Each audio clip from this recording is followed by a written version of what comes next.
2025 6 ತಿಂಗಳು ಕಳೆದು ಆ 7ನೇ ತಿಂಗಳಿಗೆ ಕಾಲಿಡ್ತಾ ಇದ್ದೀವಿ. ಬಟ್ 7 ಜನ್ಮಕ್ಕಾಗುವಷ್ಟು ದುರಂತಗಳನ್ನ ಈಗ ಆಲ್ರೆಡಿ ನೋಡ್ಬಿಟ್ವಿ. ಬಟ್ ಪ್ರಶ್ನೆ ಏನಪ್ಪಾ ಅಂತ ಹೇಳಿದ್ರೆ, ಸೋಷಿಯಲ್ ಮೀಡಿಯಾದಲ್ಲಿ ಒಂದು ಸಿಕ್ಕಾಪಟ್ಟೆ ವೈರಲ್ ಆಗ್ತಾ ಇರುವ ಸುದ್ದಿ 2025 ಮತ್ತು 1941ನೇ ಕ್ಯಾಲೆಂಡರ್ ಸೇಮ್ ಇದೆ.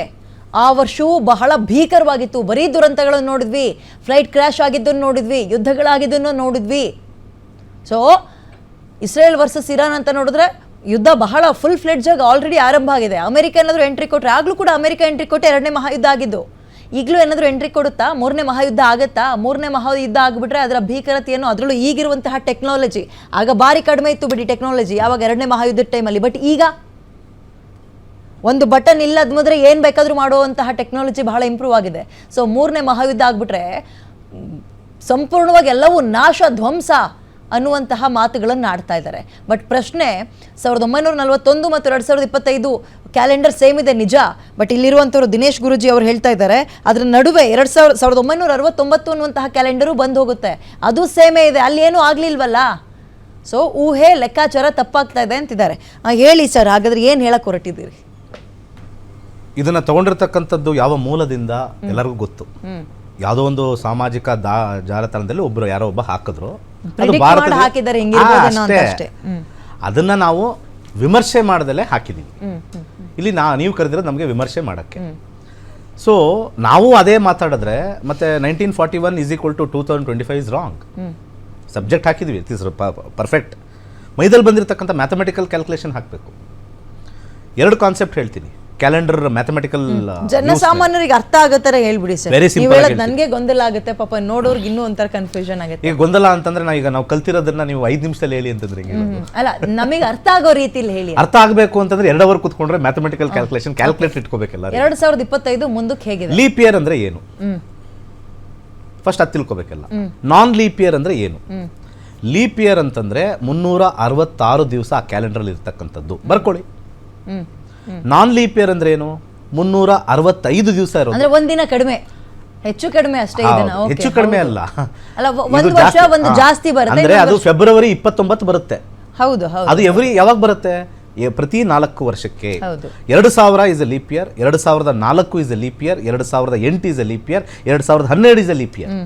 ಎವ್ರಿ 4 ಇಯರ್ಸ್ ಆಡ್ ಮಾಡ್ಕೊಂಡು ಹೋಗ್ಬೇಕು ನಾವು. ಯಾವುದೇ ಲೀಪ್ ಇಯರ್ ನೀವು ಡಿವೈಡೆಡ್ ಬೈ 4 ಮಾಡಿ, ನಿಮಗೆ ಡೆಸಿಮಲ್ ಬರೋದಿಲ್ಲ. ಇದು ಮ್ಯಾಥಮೆಟಿಕಲ್ ಕ್ಯಾಲ್ಕುಲೇಷನ್. ಯಾವುದೇ ಲೀಪ್ ಇಯರ್ ನೀವು 4 ಇಂದ ಡಿವೈಡ್ ಮಾಡಿ, 2000ನ 4 ಇಂದ ಡಿವೈಡ್ ಮಾಡಿ, 2004ನ 4 ಇಂದ ಡಿವೈಡ್ ಮಾಡಿ, 2006ನ 8ನ ಡಿವೈಡ್ ಮಾಡಿ, 12ನ ಡಿವೈಡ್ ಮಾಡಿ, ಡೆಸಿಮಲ್ ಬರಲ್ಲ. ಬಿಂದು ಆದಮೇಲೆ 0 ಬರುತ್ತೆ. ನಾನ್ ಲೀಪ್ ಇಯರ್ ಅಲ್ಲಿ ಪಾಯಿಂಟ್ ಆದಮೇಲೆ 0.25, 0.75 ಬಂದೇ ಬರುತ್ತೆ.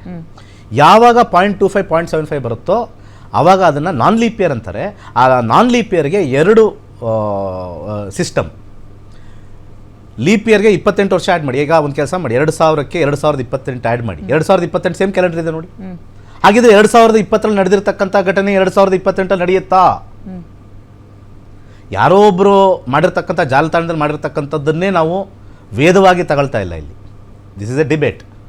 ಸೊ 2000ಅಲ್ಲಿ ಇರ್ತಕ್ಕಂಥ ಕ್ಯಾಲೆಂಡರ್ ಹಾಕ್ಬೇಕು ನೀವು. 2028 ಸೇಮ್ ಕ್ಯಾಲೆಂಡರ್ ಬರುತ್ತೆ. ಹಾಗಿದ್ರೆ ಕಾದ್ ನೋಡೋಣ ಅದನ್ನು.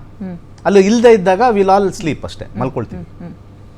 ಸೊ 2000ಗೆ 28 ಆ್ಯಡ್ ಮಾಡೋದು ಒಂದು ಮ್ಯಾಥಮೆಟಿಕಲ್ ಕ್ಯಾಲ್ಕುಲೇಷನ್ ಫಾರ್ ನೆಕ್ಸ್ಟ್. ಇದು ಅಂದರೆ ಪ್ರತಿ ಲೀಪ್ ಇಯರ್ಗೆ 28 ಆ್ಯಡ್ ಮಾಡಿದ್ರೆ ಸೇಮ್ ಕ್ಯಾಲೆಂಡರ್. ನಾನ್ ಲೀಪ್ ಇಯರ್ಗೆ 2 ರೂಲ್ಸ್.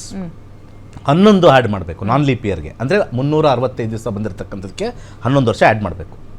11 ಆ್ಯಡ್ ಮಾಡಿದಾಗ ಆ ಟೋಟಲ್ ಬಂದಿರತಕ್ಕಂಥದ್ದು ಏನಾದ್ರು ಲೀಪ್ ಇಯರಲ್ಲಿ ಬಿದ್ದರೆ ಅದನ್ನು ಕ್ಯಾನ್ಸಲ್ ಮಾಡಿ 6 ಆ್ಯಡ್ ಮಾಡಬೇಕು. ಓಕೆ, ಈ ನಂಬರ್ಸ್ ಹೇಳ್ತಾ ಇದ್ರಿ. ಬಟ್ ಇದರ ಜೊತೆಗೆ ಈ ಲೀಪ್ ಇಯರ್, ನಾನ್ ಲೀಪ್ ಇಯರ್ ಅಂತ ಹೇಳಿದ್ರಲ್ಲ, ಇದರಲ್ಲೂ ಕೂಡ ಲೀಪ್ ಇಯರ್ನ ನಾವು ಒಳ್ಳೆ ವರ್ಷ ಅಂತ ಪರಿಗಣಿಸ್ಬೋದಾ? ನಾನ್ ಲೀಪ್ ಇಯರ್ನ ಪರಿಗಣಿಸ್ಬೋದಾ? ಯಾವ್ದ್ರಲ್ಲಿ ಯಾವ ಇದರಲ್ಲಿ ದುರ್ಘಟನೆಗಳು ಜಾಸ್ತಿ ಆಗಿದೆ? ಎಲ್ಲದರಲ್ಲೂ. ಅದು ಕೂಡ ಸೋಷಿಯಲ್ ಮೀಡಿಯಾದಲ್ಲಿ ಟ್ರೆಂಡ್ ಆಗಿದೆ ಇದೆ 2-3 ವರ್ಷದ ಹಿಂದೆ. ಅಂದ್ರೆ ಸರ್ ಹೇಳಿದ್ದು ಬಹಳ ಸಿಂಪಲ್ ಆಗಿ ಹೇಳ್ತೀನಿ ಕೇಳಿ ನಿಮಗೆ. ಹೇಳಿ. ಫೆಬ್ರವರಿಯಲ್ಲಿ 27 ಬರುತ್ತೆ, ಒಂದೊಂದ್ಸಲ 28 ಬರುತ್ತೆ. ಇಲ್ಲ, 28, 29. ಸಾರಿ, 28 ಮತ್ತೆ 29 ಬರುತ್ತೆ. 30 ನಾವು ನೋಡಿಲ್ಲ. ಸೊ ಈಗ 2 ನಂಬರ್ ಹೆಚ್ಚು ಕಡಿಮೆ ಆಗೋದ್ರಲ್ಲಿ ಈ ಲೀಪ್ ಇಯರ್ ಮತ್ತೆ ನಾನ್ ಲೀಪ್ ಇಯರ್ ಅಂತ ಡಿಕ್ಲೇರ್ ಆಗುತ್ತೆ ಅಷ್ಟೇ ಅಲ್ವಾ?